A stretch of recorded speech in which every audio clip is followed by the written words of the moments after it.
And come on board the Navy's most advanced submarine, the newly commissioned USS Colorado.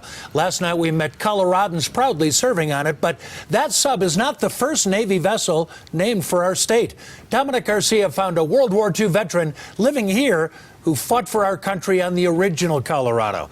That ship was commissioned almost 100 years ago.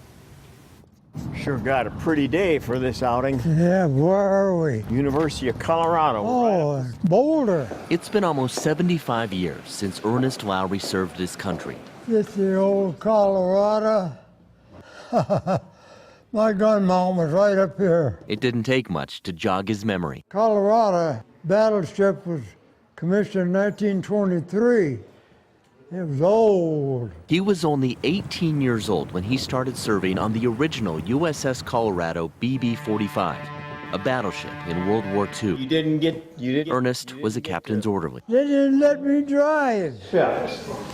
What ripoff. But he did see plenty of action in the Pacific. In fact, he was wounded not once, but twice. The first was from shrapnel from a shell. The second... They were called kamikaze. Suicide plane. More than one battle where I thought maybe they were going to get me. Main thing is, I'm glad he survived. What? I'm glad you survived.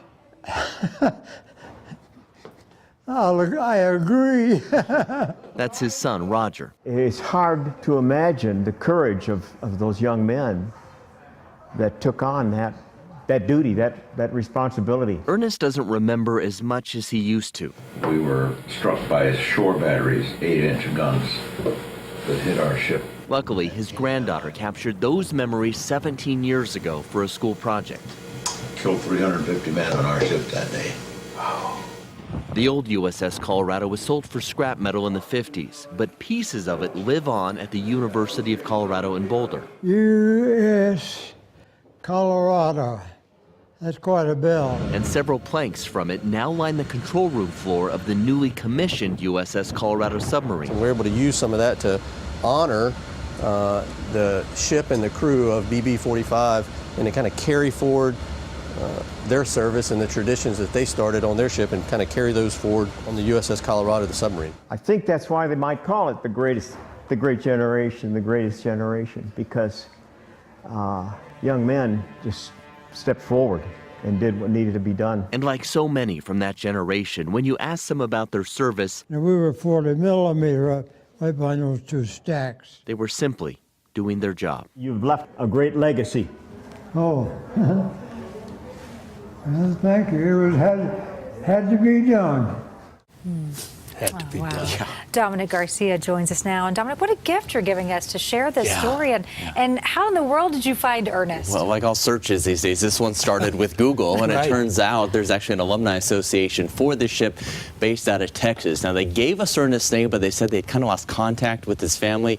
We did some digging. One thing led to another, and we found him and his son. I have met with him 3 times now.